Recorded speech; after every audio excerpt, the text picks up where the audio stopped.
پیارے بچوں، السلام علیکم ورحمۃ اللہ وبرکاتہ۔ پیارے بچوں، ہمارا آج کا عنوان ہے نیک عادات۔ پیارے بچوں، آج ہم اس عنوان کا خلاصہ اور اس کا ماخذ پڑھیں گے۔ پیارے بچوں، آپ کی عمر جو ہے وہ عادتوں کو بنانے کی عمر ہے۔ ہاں پیارے بچوں، آج جو آپ بوؤ گے وہ کل کاٹو گے۔ آج جس عادت کو آپ اپنے اندر سنبھالو گے وہی زندگی بھر آپ کے ساتھ ساتھ آپ کا کردار بناتے اور بگاڑتے رہے گی۔ پیارے بچوں، اچھی عادتوں سے فائدے ہوتے ہیں اور بری عادتوں سے نقصانات۔ یہ فائدے و نقصانات نہ صرف انسان تک ہی محدود رہتے ہیں بلکہ اوروں پر بھی اس کا اثر پڑ جاتا ہے۔ ہاں واقعی پیارے بچوں، یہ فائدے و نقصانات نہ صرف انسان تک ہی محدود رہتے بلکہ مثال کے طور پر ایک انسان اگر درخت لگائے گا اس سے ماحول بھی صاف ہوتا جاتا ہے اور ساتھ ساتھ ہی میں اس درخت سے لوگوں کے لیے آکسیجن کا ماخذ بھی تیار ہوتا جاتا ہے، یعنی لوگوں کے لیے آکسیجن کا ذریعہ بھی یہ درخت بن جاتا ہے۔ اس کے برعکس ایک انسان درخت کاٹ دیتا ہے، اس سے ماحول پر بھی برا اثر پڑتا ہے اور ساتھ ہی ساتھ آکسیجن کے ذرائع پر بھی برا اثر پڑتا ہے۔ ویسے ہی اگر پوری کلاس میں دو بچے وقت کے پابند نہیں، وہ دیر سے اسکول آتے ہیں تو سب سے پہلے انہی کے دوست متاثر ہوتے ہیں۔ آہستہ آہستہ ان کو بھی یہ عادت پڑ جاتی ہے۔ یقینی طور پر اگر بچے وقت کے پابند نہیں ہوتے ہیں تو کلاس سے لے کر گھر تک ان کا برا اثر ان کے ساتھ ملنے جلنے والوں پر بھی پڑ جاتا ہے۔ ان کے ملنے جلنے والے یعنی ان کے دوست ان کے رنگ میں اپنے آپ کو رنگتے ہیں اور وہ بھی اسی عادت کے پیروکار بن جاتے ہیں۔ پیارے بچوں، ہاں آج اس عنوان کو لے کر والدین اور اساتذہ کے لیے بھی چند گزارشات کہ بچوں میں اچھے عادات کیسے پیدا کی جائے۔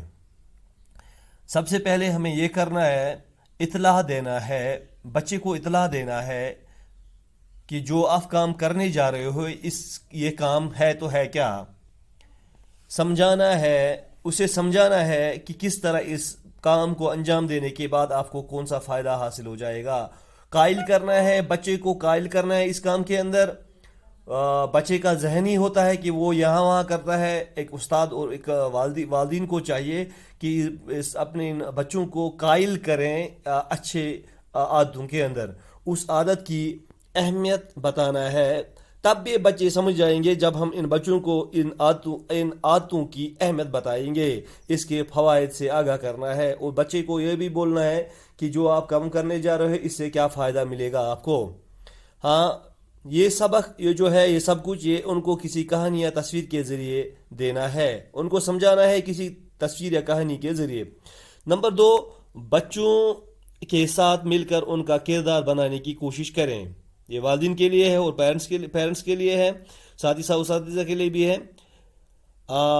صفائی کا خیال رکھنا، سچ بولنا، ایمانداری دکھانا، انسانیت کا احساس دینا، بڑوں کا احترام کرنا، چھوٹوں سے شفقت کرنا، جھوٹ نہ بولنا، گالی نہ دینا، صبح سویرے اٹھنا۔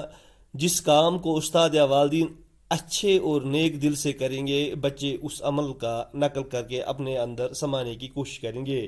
یہ یاد رکھنے کی بات ہے۔ نمبر 3، جب بھی بچہ اچھے عادات دکھانے کی کوشش کریں تو کیا ہے، تو استاد اور والدین ان کو حوصلہ افزائی دے دیں، ستائش دے دیں، شاباشی کریں اور عادت کی وجہ سے اسے پیار کریں اس بچے کو۔ نمبر 4، اچھا ماحول تیار کریں۔ استاد اور والدین کو چاہیے اپنے بچے کو اچھا ماحول دیں، ان بچوں کے ساتھ ملنے جلنے نہ دیں جن کے اخلاق برے ہوں، کیونکہ عادات سے اخلاق پیوست ہوتے ہیں۔ عادات سے انسان حیا کا پیکر بن جاتا ہے۔ عادات کو مستقل بنا کر انسان اعلیٰ مقاصد حاصل کر سکتا ہے۔ عادات سے ہی انسان وقت کا پابند بن جاتا ہے۔ پیارے بچوں، یہ تھا آج کا ہمارا عنوان۔ دیجیے گا مجھے اجازت۔ السلام علیکم ورحمۃ اللہ وبرکاتہ۔